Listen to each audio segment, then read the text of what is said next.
fish. We're eating 20 kilos each a year. That's a staggering 80 billion kilos annually. The sea simply can't keep up.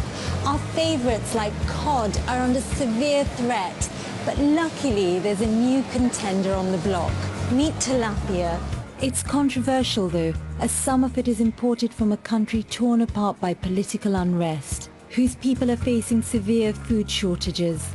I'm going to take a journey 5,000 miles across to Zimbabwe and find out how this fish is being bred and whether it's really a good idea to be importing fish from a country where millions of people simply don't have enough to eat.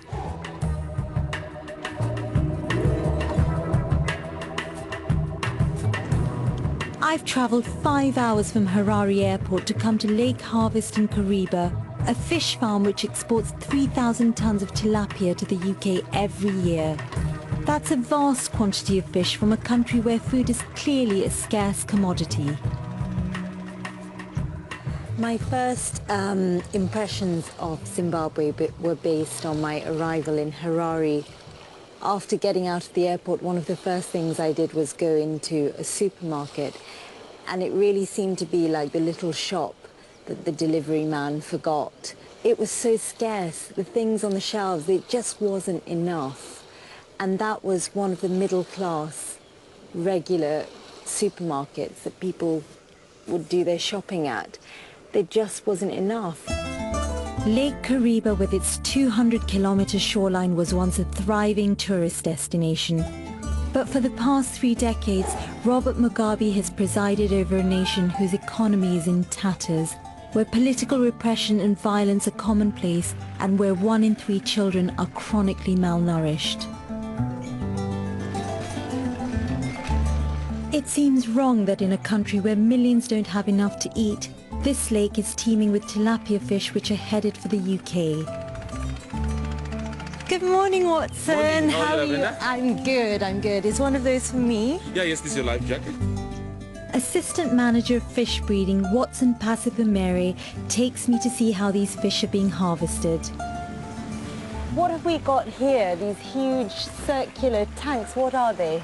Oh, these are our cages. They are 1,000 cubic meters. And this one is a production cage. We put about 100,000 fish.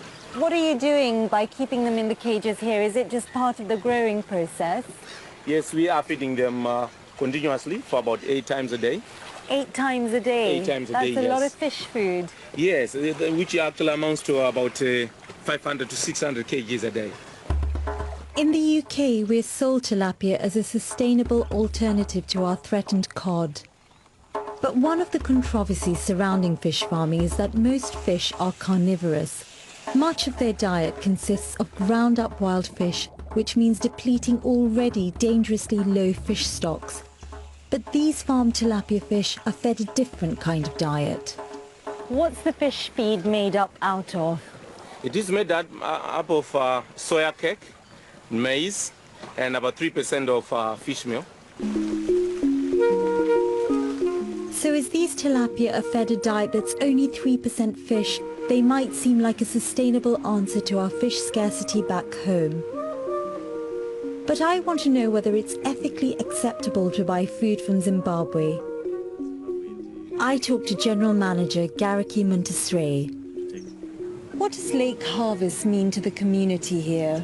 Beyond the obvious, which is like employment for the 400 or so people that we have here, and the export earnings that we generate for the country, you find that on average, every worker here looks after at least 20 other people.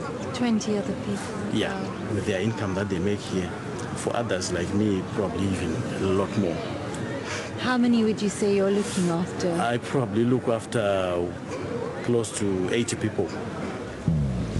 Workers at this lake earn on average $250 per month. More than half of Zimbabwe's population lives on less than $1 a day. With a staggering 95% unemployment in Zimbabwe, it would appear that this business is a rare economic success story. But with 25% tax going to the Zimbabwean regime, the question remains, should we British consumers be boycotting it? I posed this question to John Horton, the ex-mayor of Kariba, an outspoken critic of Mugabe's ZANU-PF party who has been arrested in the past. John is completely independent of LakeHarvest. What would you say to British consumers who've been dissuaded from buying tilapia from Zimbabwe because of headlines? I think they ought to come out here and see for themselves what it's like. I really don't think that... well, if they do stop buying tilapia, they will actually be harming us, definitely, because they will cut off that foreign trade that comes in, and they will be depriving a lot of local people of employment and the food that they eat.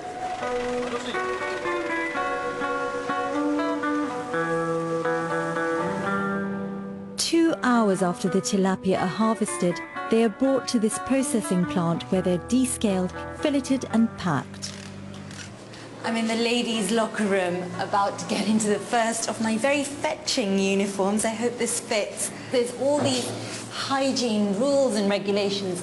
I had to make sure I didn't have cholera, diphtheria, leprosy, plaque on my teeth, and any venereal diseases, including crabs, ironically.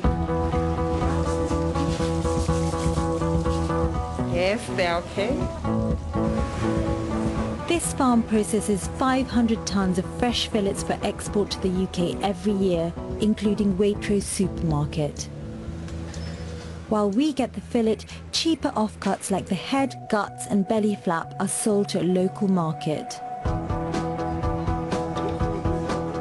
Instinctively, it doesn't feel right that while we are demanding the best cuts of this fish, over 50% of the Zimbabwean population survive on food aid, and the country has the highest rise in child mortality of any nation.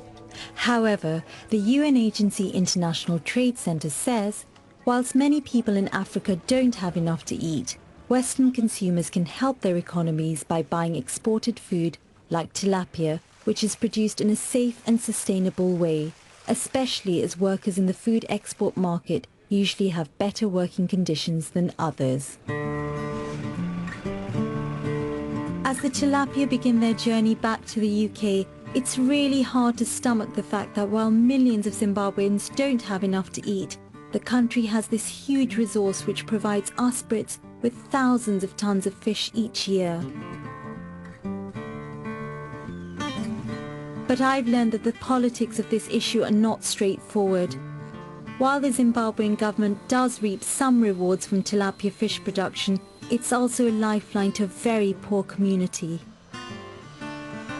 And with the UN supporting the continuation of trade, there's good reason to put this fish in your shopping basket.